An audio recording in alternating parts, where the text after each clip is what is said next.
The views expressed and the opinions given by the individual hosts and their guests do not necessarily reflect those of Para-X, its affiliates, or its sponsors.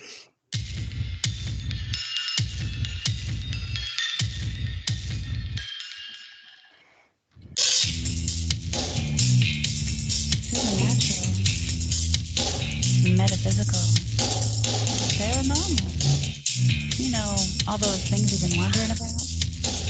Are you ready to go deeper into the realms of the unknown?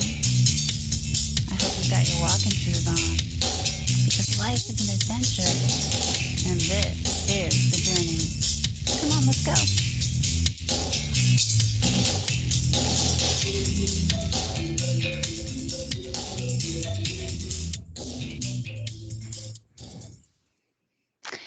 Hello, and thank you for coming to the show tonight, everybody. This is the Journey Radio Show, and hey, we're the She Squatchers. I'm Jen Cruz, your host, and I've got my trusty teammate, Tammy Draco. Hey, Tammy. Hi, everybody.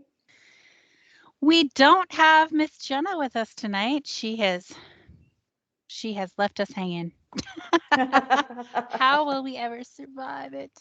I think we'll just muddle through. I know. So come back, Jenna. Come back. But we have an amazing guest tonight, so we'll probably be okay. Don't tell her.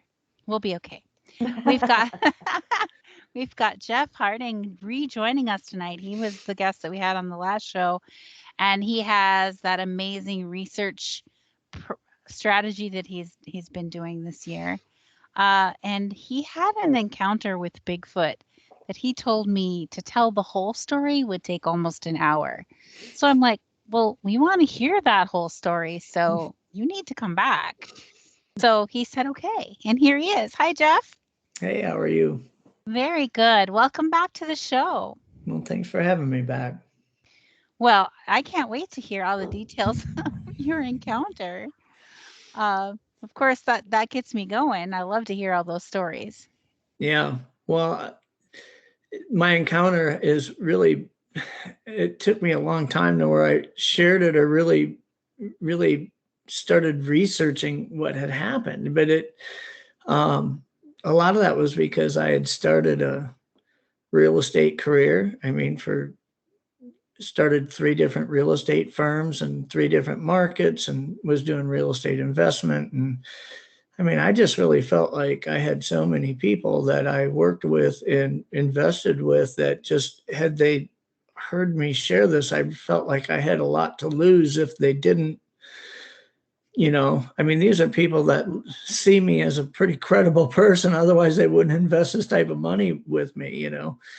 So, but then it just got to where I turned 50 years old here 3 years ago, and I have achieved what I want in business. And it led me to start doing research and trying to get some questions answered that I experienced that day when I was 18 years old.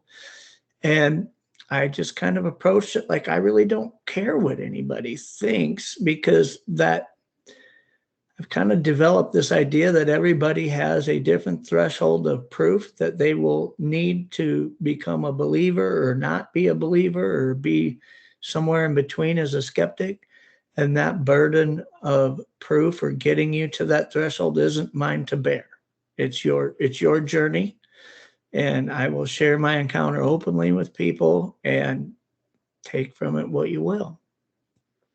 I like that. I like that perspective. Yeah.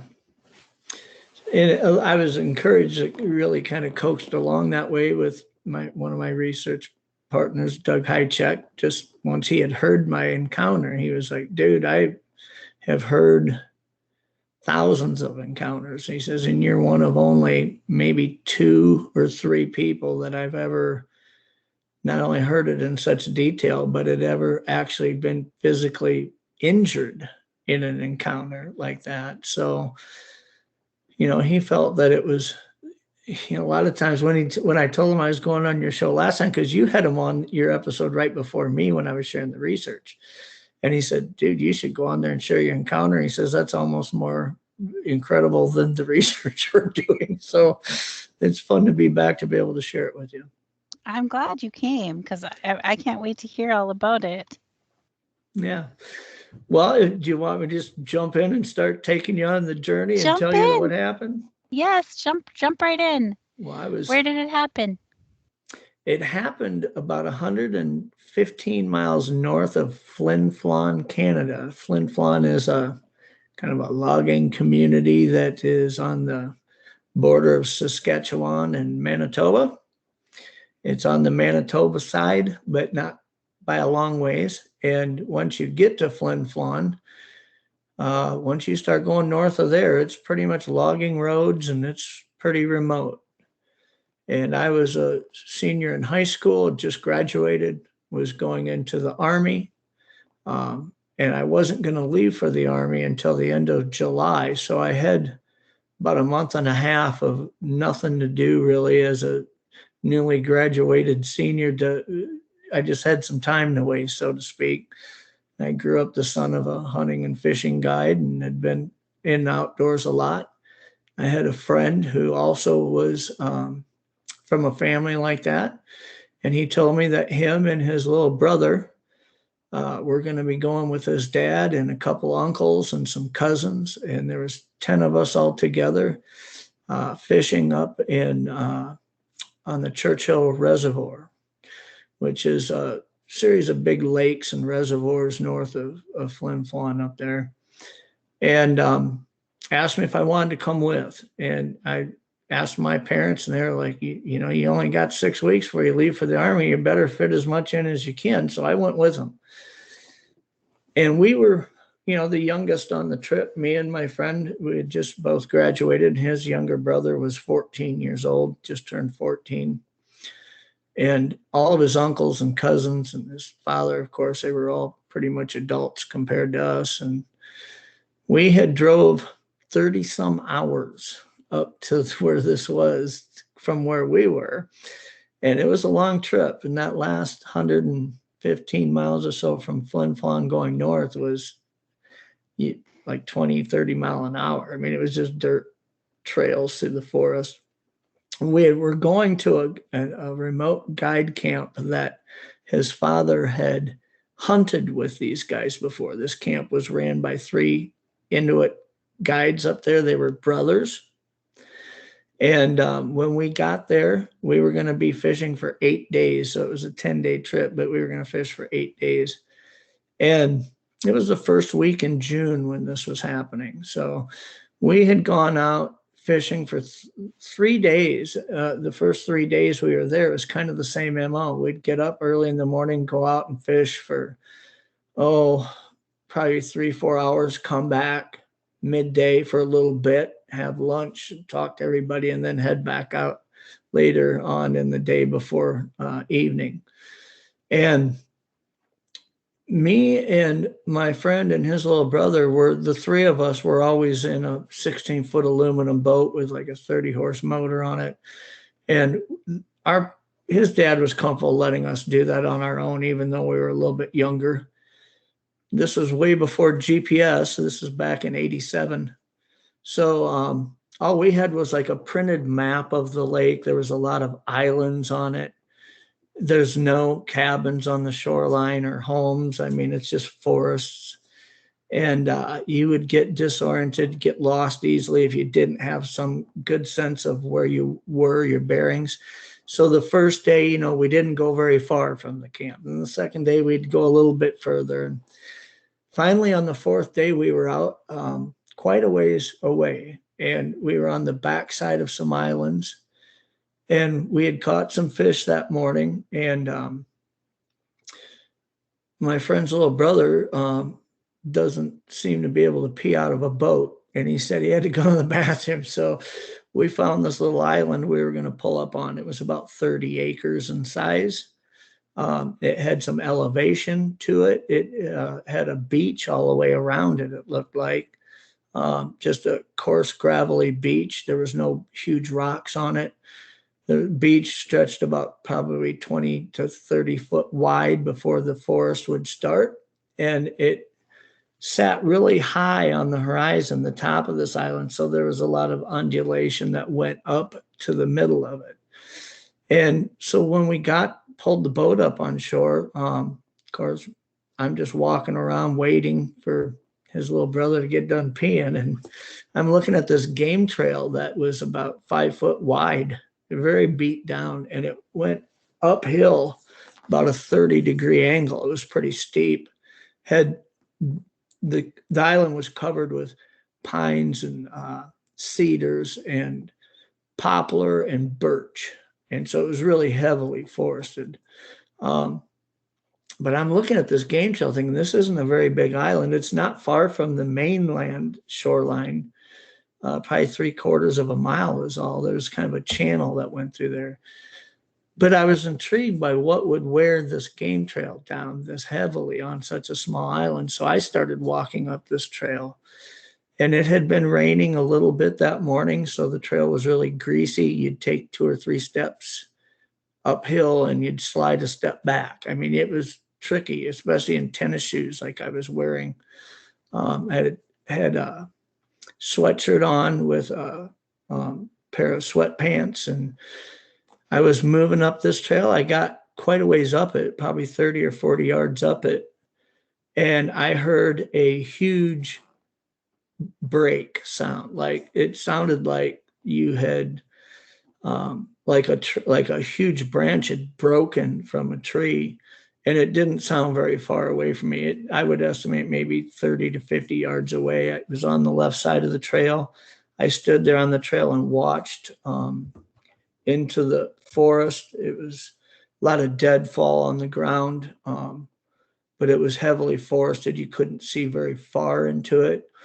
But I was pretty sure what had made the sound was a black bear.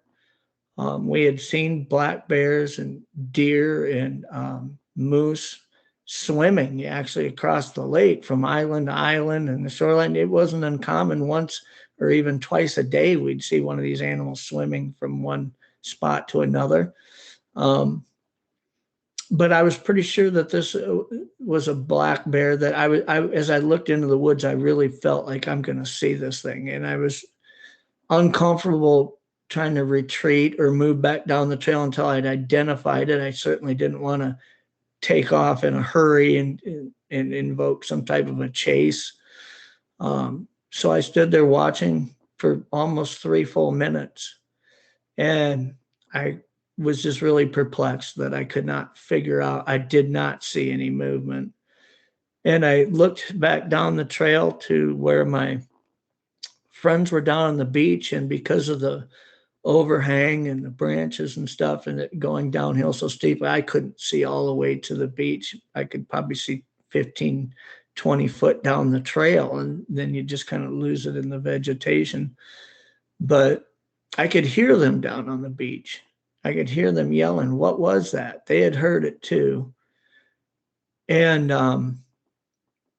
after a while, I looked down to the beach because I thought maybe they were going to come up the trail to me, but nobody was coming up the trail. And I turned back around and looked uphill on the trail, and it's standing right in front of me, 15 feet in front of me.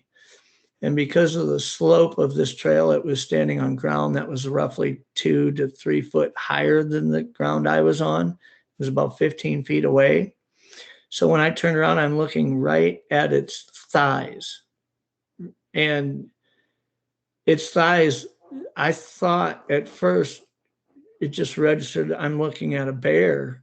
And I was really nervous and trying not to overreact to the fact that I'm standing in front of a bear. But when I really started looking at its thighs and started looking up, I realized that its thighs are about as round as 5-gallon buckets. It was like 2 5-gallon buckets next to each other. And as I looked up at its waist level, it's holding with its hands cradled underneath of it. It was a birch log that was about 5 foot long. It's about 6 inches around, and it had a root ball at one end, about the size of a 5-gallon bucket, the root ball and dirt on one end of it. And it was just holding it parallel to its body. And as I looked up its body, I realized that I knew right away this isn't a bear. I couldn't figure out how it could be a person. The width and the size of its thighs was the same at the hips at the midsection, at the chest.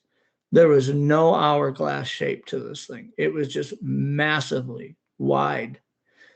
And as I kept looking up and up, I realized just how tall this thing was. That, I mean, it was easily 9.5 to maybe just over 10 foot tall. And even though it was standing on higher ground than me, I mean, for me to look all the way up its body and look up at its face, it was like standing underneath of a basketball hoop trying to look at the top of the backboard. I mean, it's just crazy how tall this thing was. But the size of its shoulders and the size of its midsection, I mean, just the girth in its waist and hips and thighs. I had seen, being the son of a hunting guide, I've seen grizzly bears. I know a couple different guides that guide hunters up in Alaska for grizzly bears. 10-foot tall bear would weigh around 1,200 pounds, and I would estimate this to have the same mass as that, even though the anatomy is a little different.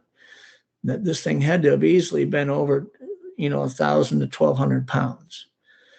And as I'm looking up its body, as soon as I looked at its face, I seen its eyes, and right away, this birch log that it's just holding in front of it, it shucked it towards me, almost like you'd pass a basketball to somebody, I mean, it just looked so effortless, the way that it just didn't really like throw it. It just kind of like flung it out of its hands, but it hit me with so much force. It just launched me off my feet.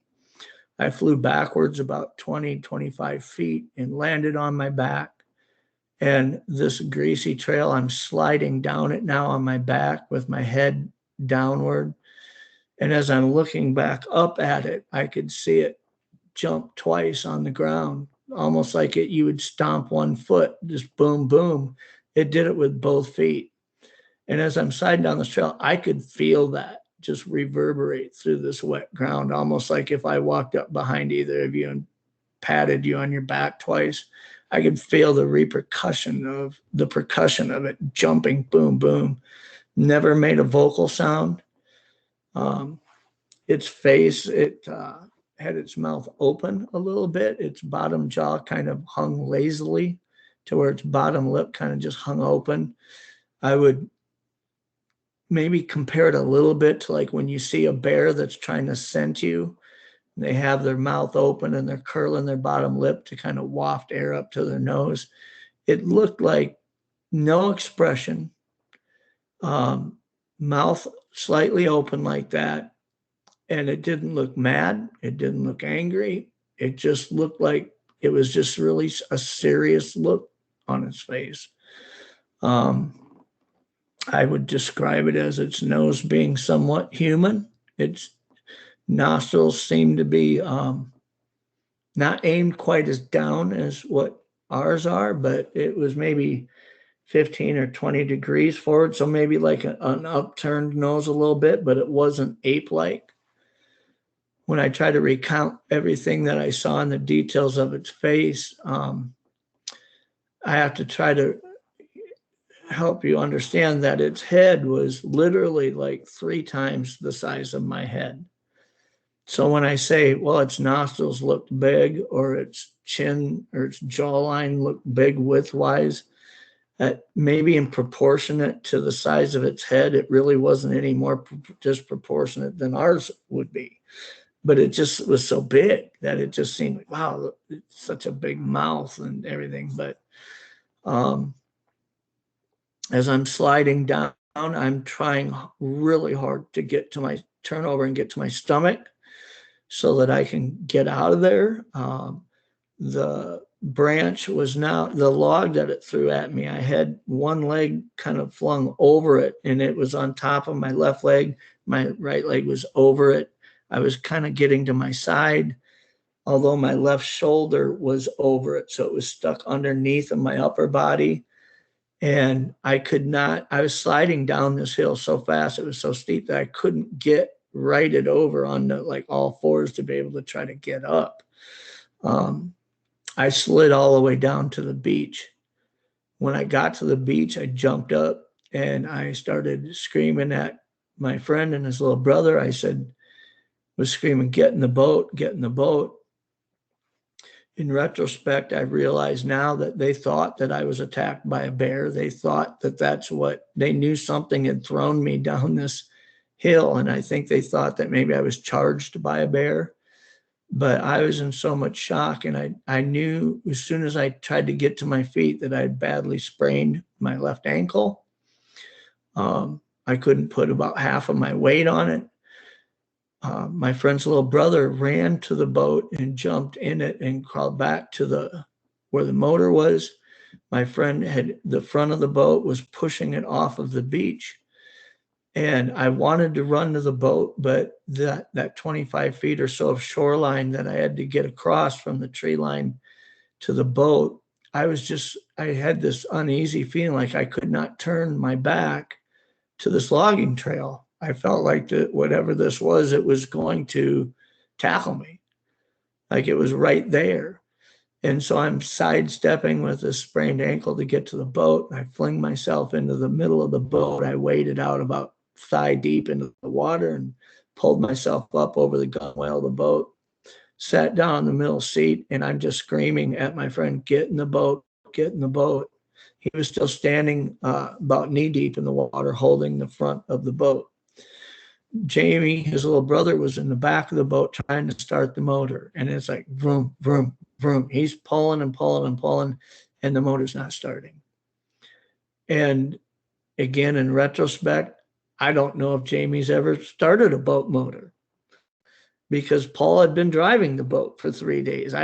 Jamie, I don't know if he even knew how to start a boat motor, but he was the one back there trying to start it.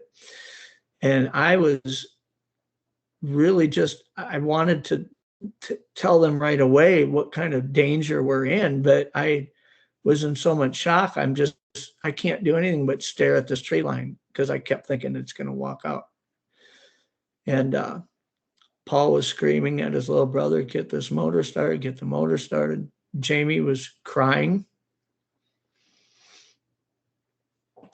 And that's really the most emotional part of sharing this is how it affected Jamie, because I have 2 sons that are 16 and 17 years old. And I look at, they're young men now. They're good. They're outdoorsmen. And I think about their maturity level versus when they were 13 or 14 and how different it would have been to experience something like this at that age. But Jamie was coming undone and he couldn't get this motor started. So he was panicked. And finally, I just yelled at Paul. I said, just get in the boat.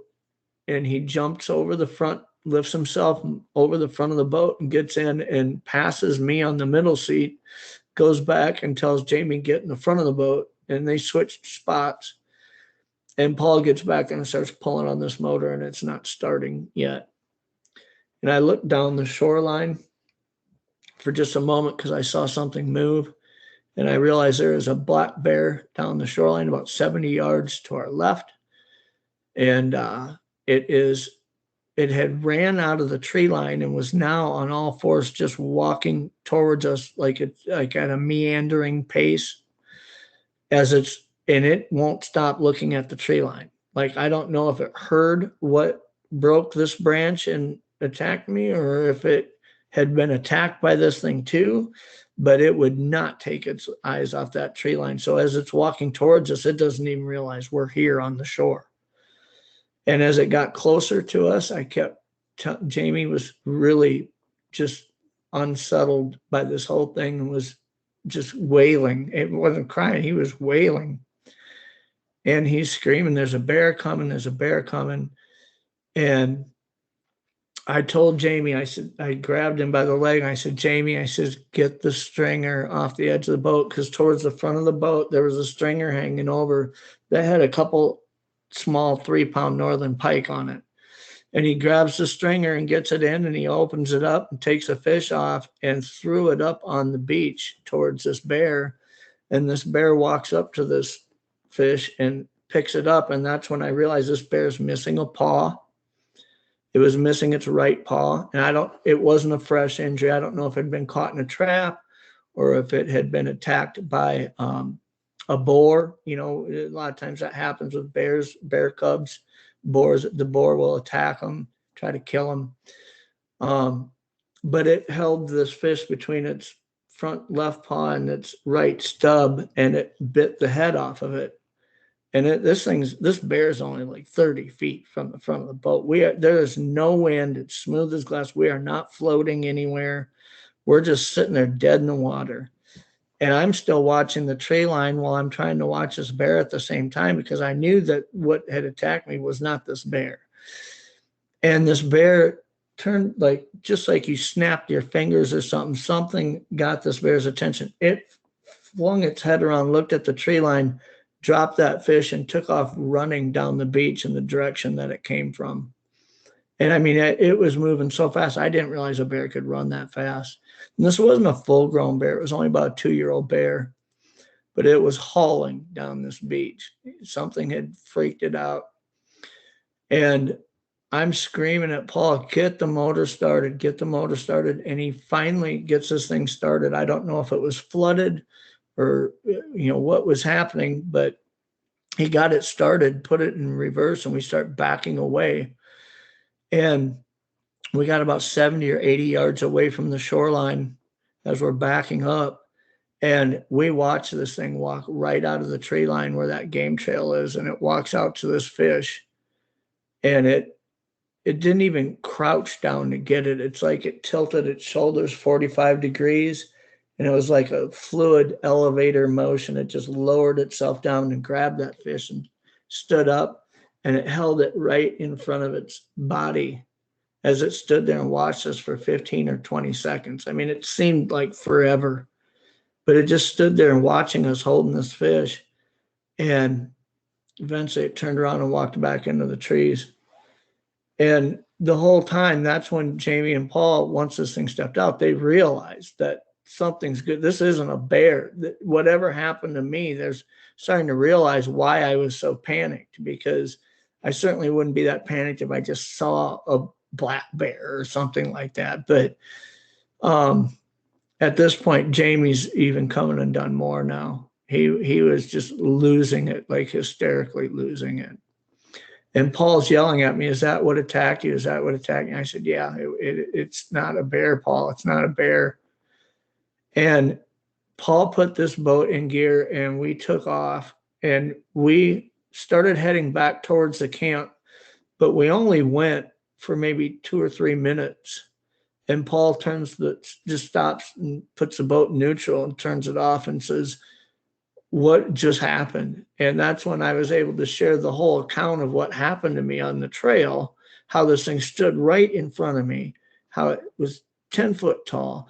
And they realized its mass. I mean, even from 80 yards away or so, when it stood on that beach, you could it just was so surreal that when you saw how tall this thing was, I could realize that if I was on that beach running as fast as I could and jumped as high as I couldn't touch the top of its head.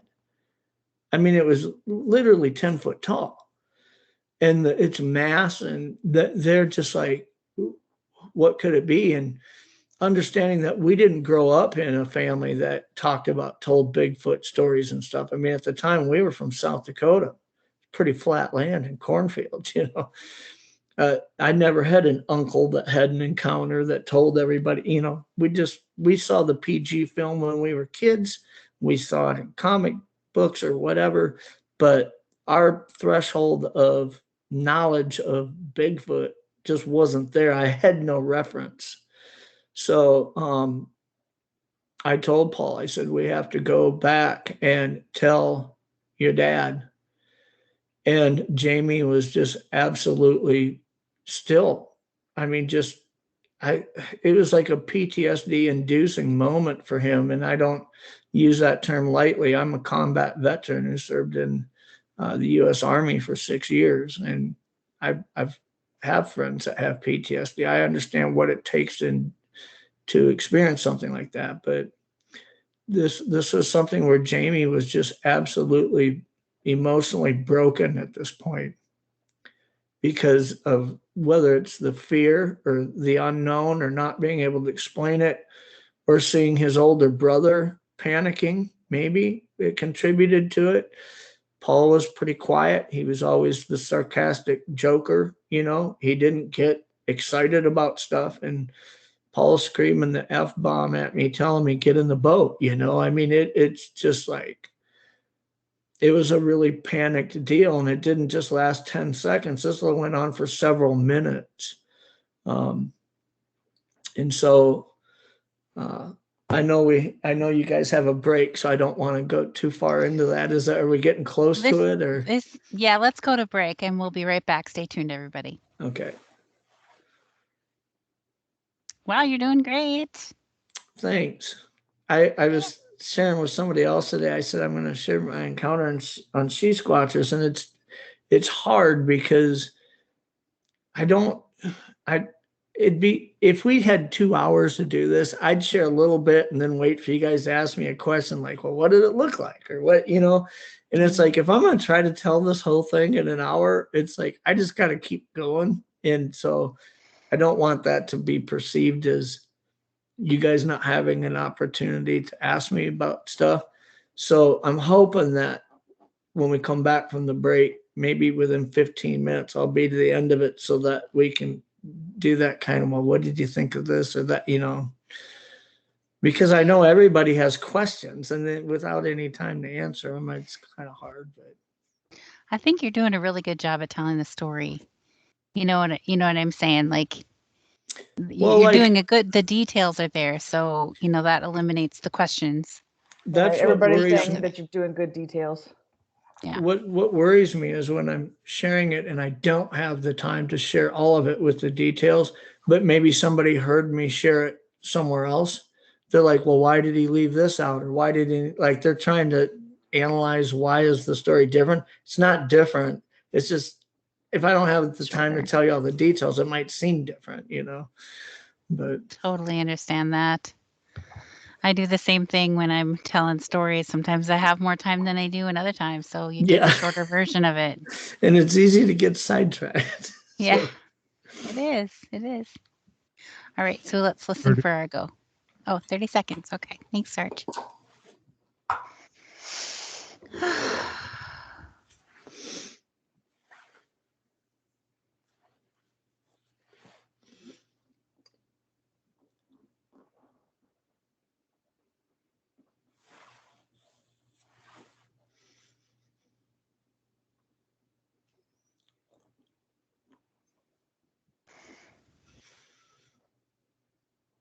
Go. Welcome back to the show, everyone. Hey, we're the She Squatchers. Won't you check us out online at shesquatchers.com? Right there at the top of the page, you'll see that we have a link for the events page. You can click on there to see where we're going to be. All the remaining events that we had scheduled for this year have been postponed. So we will be upcoming in early spring. So go check out to see where we're going to be at. Washington State a couple of times, and North Carolina is on the schedule. So we are available for some times next year to all the event organizers out there. Let us know if you've got something in mind for us, because we're kind of first come, first serve over here now. So we've got also, please check us out on YouTube and subscribe to our channel, because we have the never-ending YouTube race with another YouTuber for subscribers. And it doesn't end until we actually see him again, which is when we hit Washington State. So please come subscribe to our channel so that we can win that race. And please also like and follow us on Instagram and Facebook under She Squatchers Official. And we're back to the show. Tammy and I are here with Jeff Harding from Bemidji, Minnesota, and he's sharing his really detailed and incredible encounter that he had when he was 18 years old. And I can't wait to hear more about it. So let's just get back into the story. Yeah. So where I left you was, we were in the boat, and I was, at this point, the adrenaline dump was starting to subside a little bit, to where I was able to get Paul's little brother to start realizing that we aren't in danger at this point, maybe trying to get him to realize everything's going to be okay, despite us not really getting what just happened or having answers to it. Paul kept asking me, what was that? What was that? And I said, it wasn't a bear and it's not a man, Paul. It's not a person. It's way too big to be a person. I told him thing's got to be 10 foot tall and 1,200 pounds. I said, it has to be a Bigfoot.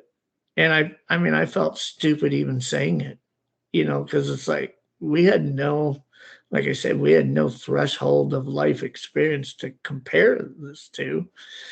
And Paul, I said, we have to go back and tell your dad. And he sat there thinking about it while I was calming Jamie down. I kept touching Jamie's leg, telling him it's okay, it's okay.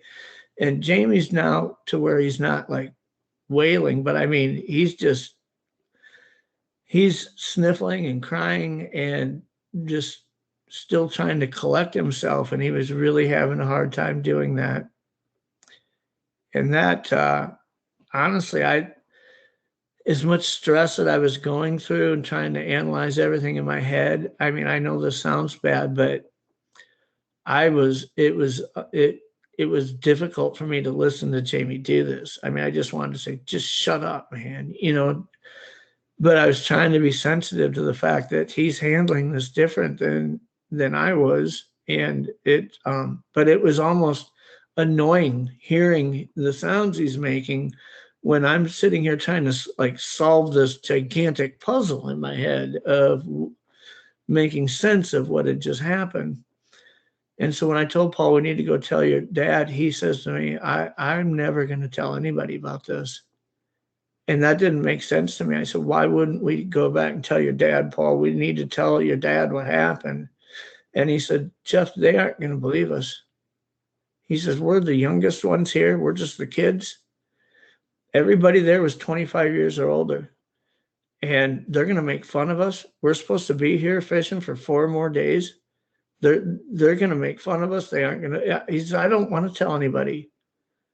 And it just, as much as it didn't make sense, and when I thought about it, I thought, I really don't want to be the butt of everybody's jokes and everybody making fun of us either. So we agreed just for now that we weren't going to tell anybody. And I was trying to respect that from Paul, because this wasn't my dad. This was Paul's dad. I mean, if he doesn't want to tell him, I guess that's the way it is. If it was my dad, I wouldn't let him influence my decision like that, but it wasn't my dad. So we went back to the dock, and understanding for the first 3 days, I mean, every time we come back to the dock midday, we're the young kids, we're getting out of the boat, telling war stories about all the fish we caught and the adventure we'd been on. And here's 3 guys getting out of a boat, and we're in extreme shock still. I mean, we weren't talking to anybody, and everybody's like, hey, what's wrong? And we're like, we're nothing. We're trying to act like everything's normal, but you could tell it wasn't normal. And we all stood on the dock talking. The other 2 boats were already back. And those 3 guides, the 3 brothers, one of them was in his 60s and 2 of them were in their 50s. And they were all standing out there. And everybody eventually walked off the dock and went up. They had a fire going. And the oldest guide, I just stood there on the dock looking out at the lake, just trying to figure out what the heck is going on here. And this old guide walked out to me and said, are you okay? And I said, yeah. And he goes, are you sure? And I said, yeah. And he goes, did you have an argument with your friends? And I said, why? And he says, I just am sensing that you've been through something. And I thought this was odd, and I now I would put some stock in the fact that he's Native American and maybe he's in tune to things like that, maybe a little more than I am, but I was 18. I didn't really put a lot of significance on that. And he said, did something happen to you out there? And I said, yeah. And he said, what happened? And although I wanted to respect Paul's wishes, I kind of felt like I needed to tell somebody about what happened. And I felt like this guy's not going to really judge me. He doesn't even know me, right? So I said, we were on an island out there, and something happened on this island, and we're just really in shock about it. And my friends don't want to talk to their dad about it. And I don't really know what to make of the whole thing. And he said, what part of the lake were you on?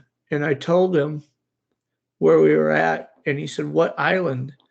Now, the map showed the names to bigger islands, but some of the smaller islands, they didn't have a name on this map that we had in the boat. So the bigger island next to this island was called Patton Island. So I said that we were on Patton Island because I figured that doesn't matter. That's not the exact island. At least I'll know where we were on the lake, right? And he says, he goes, I want to show you something. And I said, what? And he walks off the dock, and I'm following him. And there was this old boathouse that was about 100 years old. It was run down. And on the back side of this, there was a 16-foot boat laying upside down in the pine needles and the dirt. And it had a tarp over it. And he removed the tarp, and the whole side of this boat is completely caved in. I mean, it looked like if you set it on a highway and ran into it with a motorcycle at 60 miles an hour, it was just folded in half on one side of it. And I said, what happened to that? And he said, I was guiding a moose hunter about last fall, and my client had shot a moose, and it was on a little island right by where you were. And we went up on the shore and took pictures of him with it. And I brought him back to the camp, and I went back out there alone to cape and quarter this moose and pack it out. And thought it was going to be easy because it was right on the shoreline of this little island.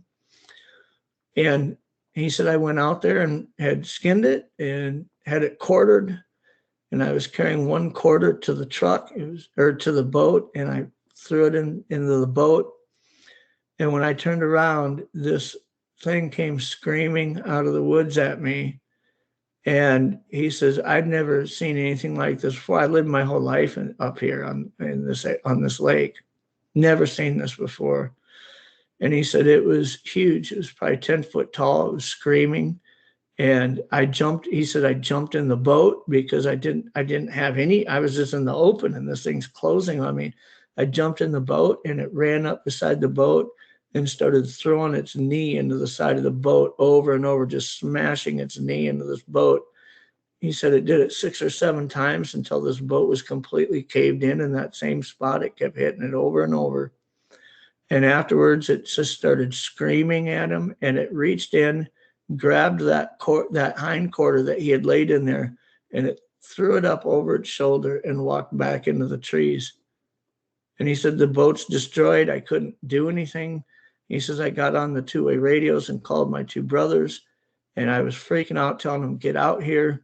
I need your help. And they could tell by my voice it was an emergency, and they both started heading out there. They each were in a boat. But he said I had to wait about 22, 24 minutes. He said it took them to get there.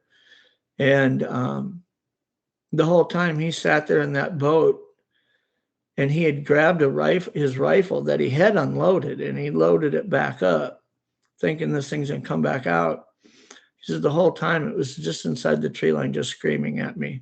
The whole entire time he was waiting for his brothers. When his brothers pulled up on shore, it had stopped.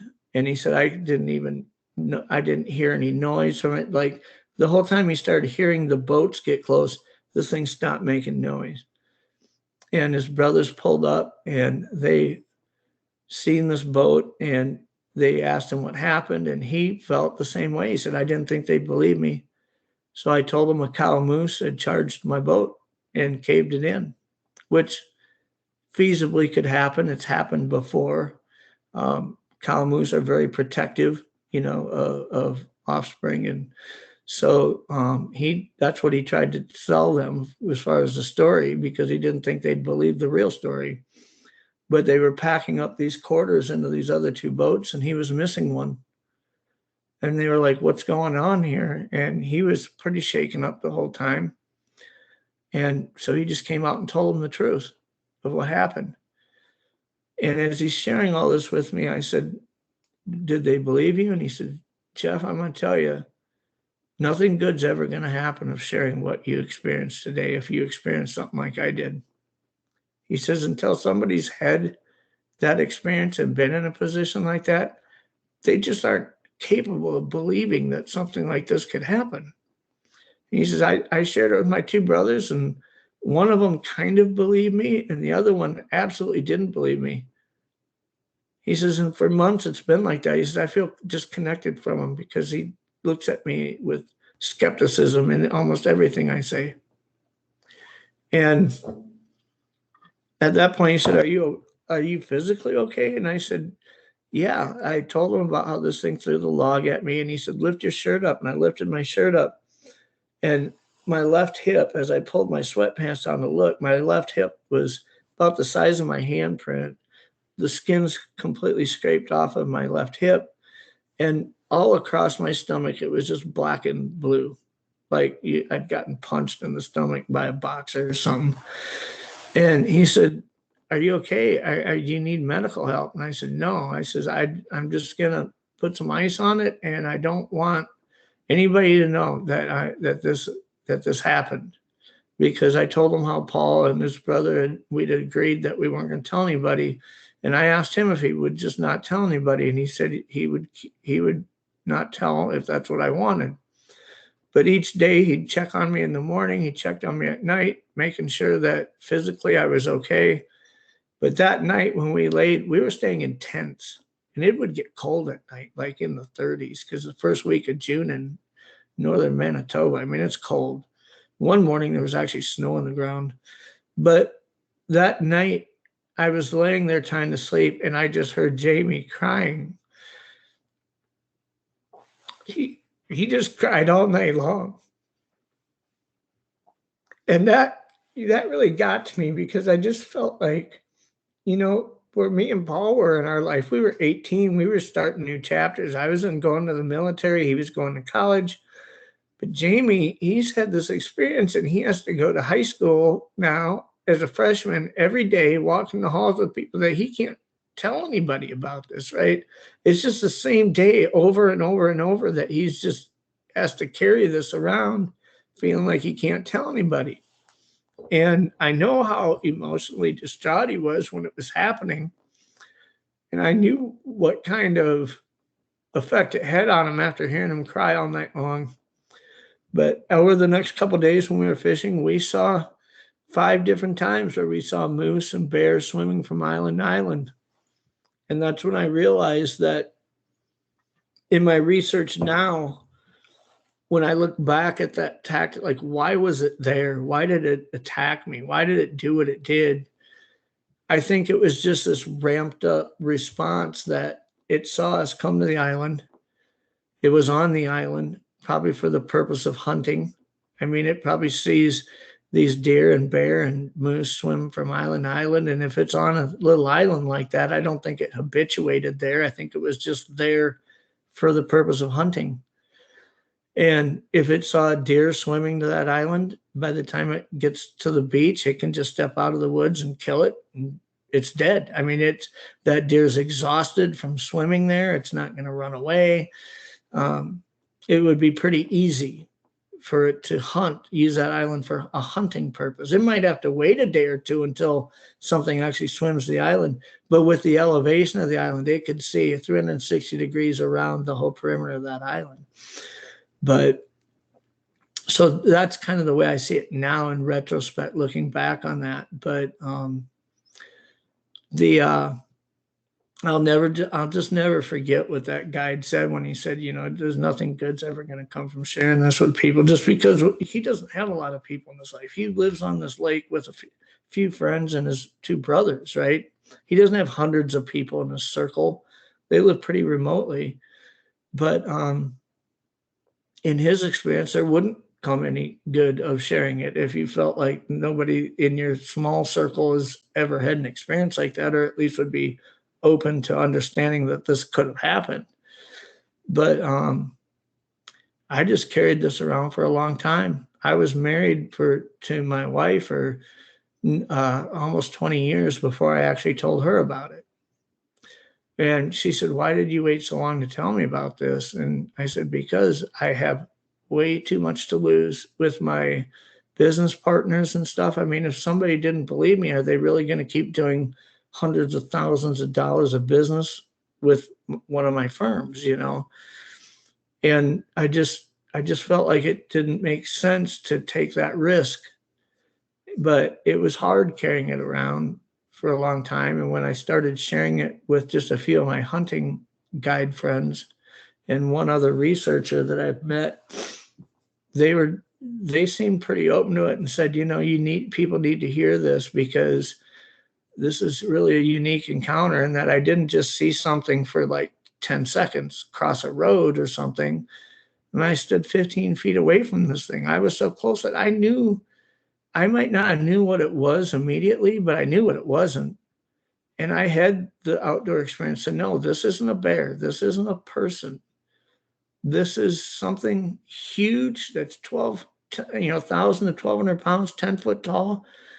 And it just, I think about the research that I do now, and I think had I not had this encounter, would I be able to keep doing the research and be so driven at it? And I don't know that I would. I mean, you hear about people trying to do hoaxes and stuff and fake images and stuff out there in this community. And I just think it would be easy as somebody who is a skeptic and hasn't had an encounter to just get disheartened by it and walk away from it, you know.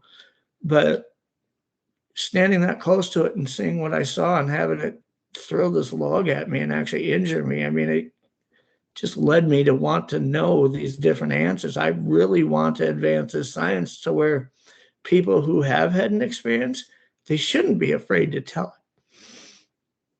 it.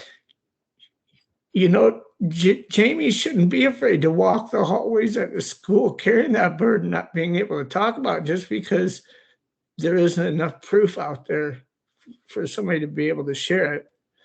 So, you know, that's one of the things that really drives me to do the research that I do, is because I want to get to that point where people shouldn't have to feel like nobody's going to believe them, you know?